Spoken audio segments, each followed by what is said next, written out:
বিজেপিৰ বঙাইগাঁও জিলা যুৱ মৰ্চাৰ বঙাইগাঁও চহৰত প্ৰভাত ফেৰী পদযাত্ৰা। ভাৰতীয় জনতা পাৰ্টি চমুকৈ বিজেপি দলৰ বঙাইগাঁও জিলা সমিতিৰ যুৱ মৰ্চাৰ উদ্যোগত আৰু চাউতাল মণ্ডলৰ সহযোগত যি কাৰ্গিল যুদ্ধৰ বিজয় হোৱাৰ লগতে মৃত শ্বহীদ সৈনিকৰ প্ৰতি শ্ৰদ্ধা জনাই আজি প্ৰভাত ফেৰী কাৰ্যসূচী পালন কৰে। প্ৰাপ্ত বাতৰি মতে বঙাইগাঁও জিলা যুৱ মৰ্চাই এই প্ৰভাত ফেৰী বিজেপিৰ জিলা কাৰ্যালয়ৰ পৰা বাহিৰ কৰি সমগ্ৰ বঙাইগাঁও চহৰখন পৰিভ্ৰমণ কৰে আৰু উক্ত পদযাত্ৰা কাৰ্যসূচীত জিলা যুৱ মৰ্চাৰ সভাপতি সম্পাদক ক্ৰমে সঞ্জয় ৰায় আৰু লিটন ঘোষ, বঙাইগাঁও পৌৰসভাৰ অধ্যক্ষ সুবোধ চন্দ্ৰ দাস আৰু জিলাসমূহৰ কাৰ্যকৰ্তাসকল স্বাধীনতাৰ ৭৫ বৰ্ষৰ আজাদী কা অমৃত মহোৎসৱৰ লগত ভাৰতীয় জনতা যুৱ মৰ্চা বঙাইগাঁও জিলাৰ উদ্যোগত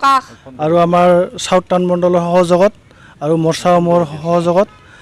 আমাৰ যি কাৰ্গিল যুদ্ধ হৈছিল এই কাৰ্গিল যুদ্ধত বিজয়ী হোৱাৰ উপলক্ষে আমি এই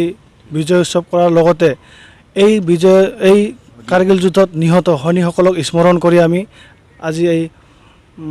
প্ৰভাত ফেৰী কাৰ্যসূচী লৈছোঁ আৰু লগতে আমাৰ যি দেশ মাতৃৰ হৈ আজি আমাৰ সৈনিকসকল আছে দেশ ৰক্ষাৰ স্বাৰ্থত তেওঁলোকে বহু কষ্ট কৰি আছে। বৰ্ডাৰসমূহত তেওঁলোকে দিনে নিশাই কাম কৰি আছে আমাৰ দেশখন ৰক্ষাৰ ক্ষেত্ৰত।